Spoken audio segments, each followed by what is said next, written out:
Hi guys, this is me, Joy, meaning Joy Bisaya. Luto tayo ng kimchi fried rice.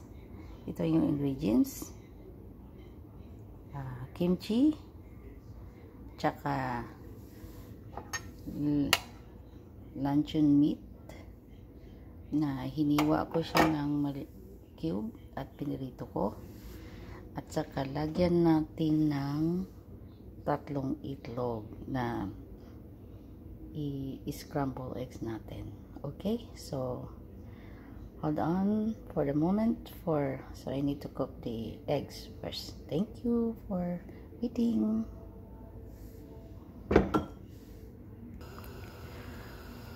So ito yung pinagprituhan ko ng luncheon meat. So dahil may remaining mantika or oil, I could use this one for the egg.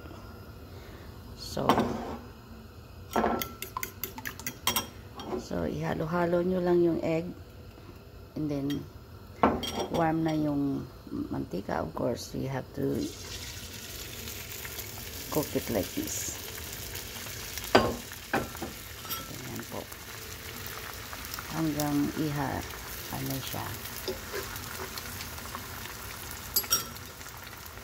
Hanggang maluto yung ating egg na ihalo natin sa ating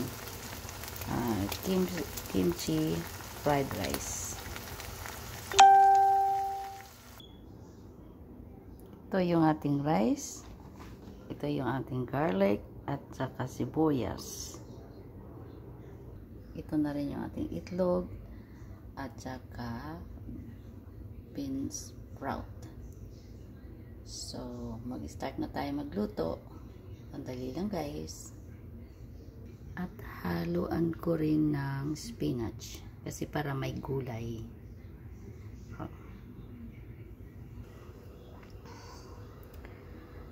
Ito yung pinagprituhan ko ng luncheon meat tsaka yung itlog. Tapos ginamit ko lang dun ulit kasi doon lang naman din lahat tututuin ko. So we just need to warm up the oil again. So we could put the garlic and the onions.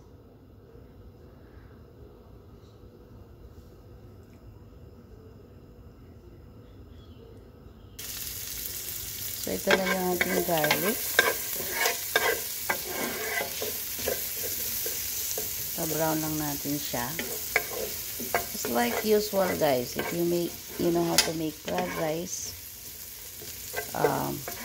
ganun lang din.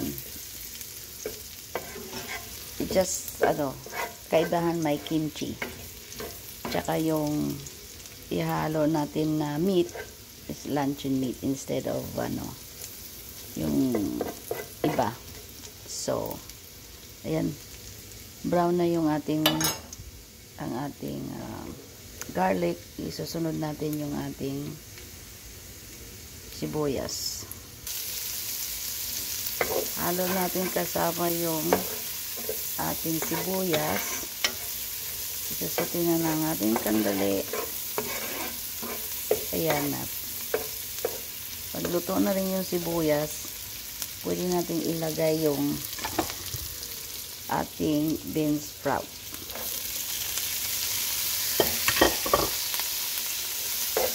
Kasi kailangan natin iluto din siya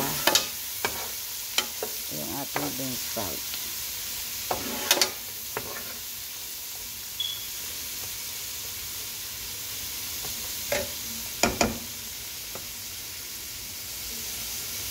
Hintayin lang natin siya maluto ng konti. Kasi nga po guys is ayaw naman nating maging lasa hilaw yung ating beans sprout. Dahil nga po ay sarili kong version, hindi ko alam kung anong original ng kimchi fried rice. So lalagay na rin natin yung ating spinach.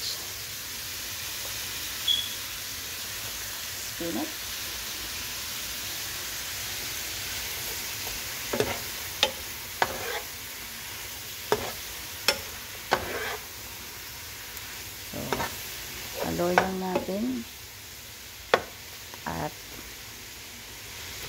ating ipaluto din ng konti yung ating spinach.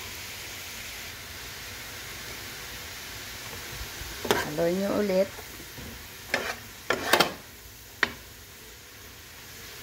Ayan, medyo luto na yung ating diba? Tapos, tsaka na nyo ihalo yung ating itlog.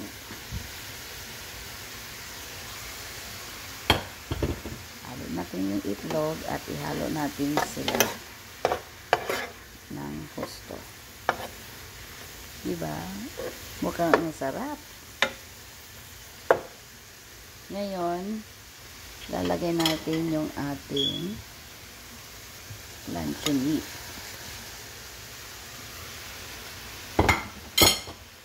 Tapos halo lang natin ng maigi.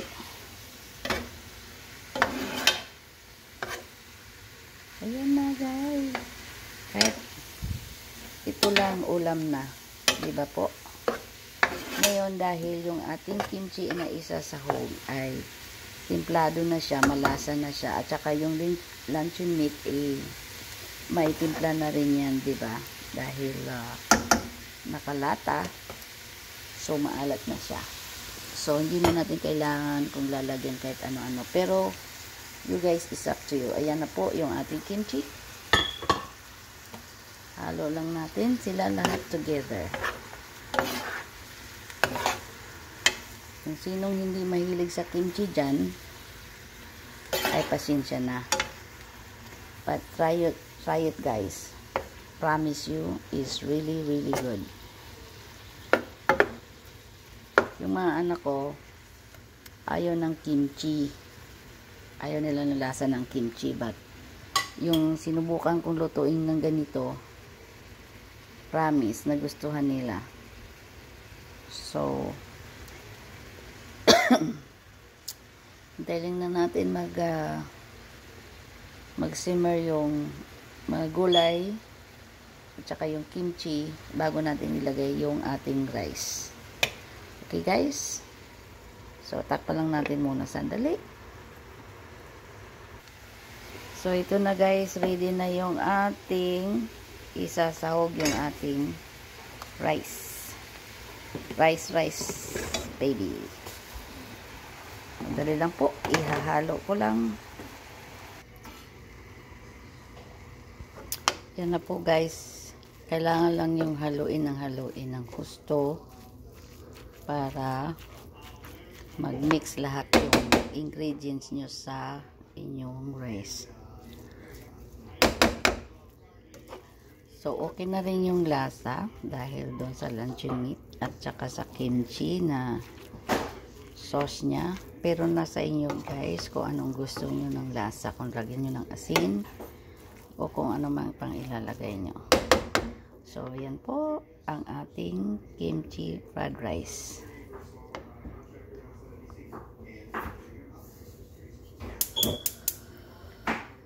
Ano ko lang muna ng hihinaan ko lang ng apoy.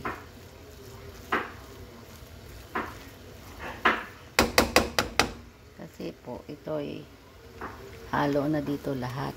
Kung gusto nyo kumain ng hindi na isasahog yung ulam, yan na po. Nandyan na lahat. So, goodbye and see you on my next videos. Fun and try to make this in your house, in your home. It's very simple ingredients. Thank you for watching. Bye.